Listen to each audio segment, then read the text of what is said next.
नमस्कार, शीतल्स किचनमध्ये स्वागत आहे। आज मी तुमच्यासोबत फ्लावरच्या भाजीची रेसिपी शेअर करणार आहे।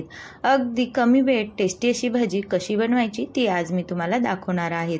आणि आपण या भाजीमध्ये कुठल्याही प्रकारचं वाटण वापरणार नाही, शिवाय कांदा, टोमॅटो असे कुठलेच पदार्थ आपण या ठिकाणी वापरणार नाहीत। अगदी सिंपल पद्धतीने आपण ही चमचमीत अशी भाजी बनवणार आहोत। तुम्हाला जर भाजी बनवायला जास्त वेळ नसेल तर त्यावेळेस तुम्ही ही भाजी नक्कीच ट्राय करू शकता। ही भाजी खायलाही खूप टेस्टी लागते आणि जर तुम्ही ही भाजी गरम गरम चपातीसोबत खाल्ली तर हिची चव ही दुप्पट होते आणि तुम्ही यासोबत 2 चपात्या नक्कीच जास्त खाल। अगदी सोपी रेसिपी आहे, कमी वेळेत टेस्टी अशी भाजी आपण बनवू शकतो। तर चला तर मग आपण रेसिपी बनवायला घेऊ। रेसिपी अगदी सोपी आहे।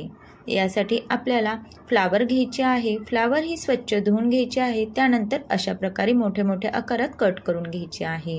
फ्लावर ही आपल्याला गरम पाण्यामध्ये बॉईल करून घ्यायची आहे। त्यासाठी मी थोडंसं मीठ घालून घेतलेलं आहे आणि थोडीशी हळद घातलेली आहे। हळदीने आणि मिठाने आपली भाजी ही अगदी स्वच्छ होईल आणि त्यामध्ये मारलेले जे औषधं असतात तेही निघून जातील आणि ही भाजी खाल्ल्याने आपल्याला त्रासही होणार नाही।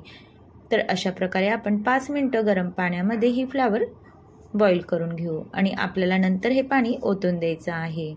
आता आपण भाजीला फोडणी करून घेऊ। यासाठी मी 3.5 ते 4 चम्मच तेल घातलेलं आहे।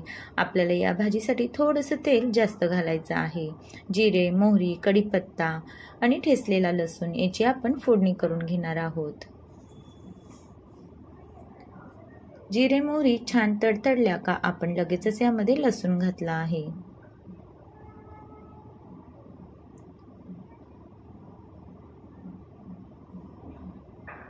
आपल्या भाजीला फोडणी ही कडक बसली की भाजी खायलाही खूप टेस्टी लागते, त्यामुळे फोडणी आपल्याला अगदी कडक अशी करून घ्यायची आहे।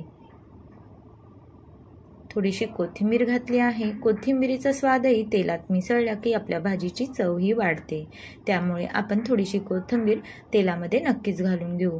आणि धना जिरा पावडर, पाव चमचा हळद आणि काश्मीरी लाल तिखट अगदी बेसिक मसाले या ठिकाणी मी वापरलेले आहे।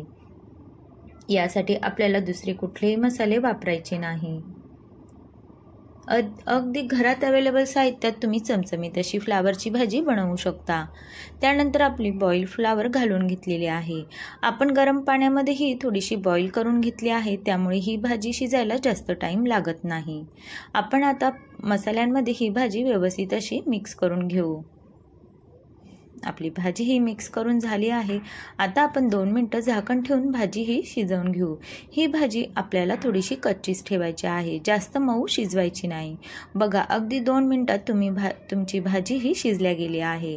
या भाजीसाठी आपण कुठले मसाले वापरले न कांदा, टोमॅटो। दरवेळेस आपण भाज्यांमध्ये त्या गोष्टी वापरत असतो, त्यामुळे आपण त्या भाज्या खाऊन कंटाळा आलेला असतो। तर तुम्ही कधी नव्हे अशी सिंपल भाजी नक्कीच ट्राय करा। ही भाजी खायलाही खूप टेस्टी लागते आणि करायलाही खूप सोपी आहे। यावर आपण कोथिंबीर घालून घेतलेली आहे। अगदी तुम्हाला जेव्हा कधी घाई असेल किंवा तुम्हाला टिफिन द्यायचा असेल तेव्हा तुम्ही ही भाजी बनवू शकता। अगदी घरात अवेलेबल साहित्यात टेस्टी अशी भाजी आपली तयार होते। बघा, किती छान अशी भाजी तयार झालेली आहे। दिसायलाही किती छान दिसत आहे, रंगही सुरेख आलेला आहे, तशीच ती खायलाही खूप टेस्टी झाली होती। शक्यतो ही भाजी मी ज्यावेळेस आपल्याला जेवायला बसायचं आहे त्याच्या 5 मिनिटं आधी बनवत असते, म्हणजे यासोबत गरम चपातीसोबत या भाजीसोबत आपल्या 2 चपात्या नक्कीच जास्त खाल्ल्या जातात आणि सर्वजण आवडीने खातात। तर तुम्ही ही भाजी डाळ भातासोबत साईड डिश म्हणूनही बनवू शकता। अगदी सिंपल रेसिपी आहे आणि टेस्टी रेसिपी आहे। तर तुम्हाला ही रेसिपी कशी वाटली हे कमेंट्स करून नक्की सांगा आणि तुम्हीही अशा पद्धतीने भाजी ही बनवून बघा। अगदी सिंपल रेसिपी आहे। तर माझ्या चॅनलवर जर तुम्ही नवीन असाल तर चॅनलला सबस्क्राईब करा, लाईक करा आणि कमेंट्स करायला विसरू नका। तसेच बेल आयकॉनही क्लिक करा आणि तुमच्या मित्रमैत्रिणींसोबत शेअर करा। रेसिपी बघितल्याबद्दल धन्यवाद। परत भेटू एका नवीन रेसिपीसोबत।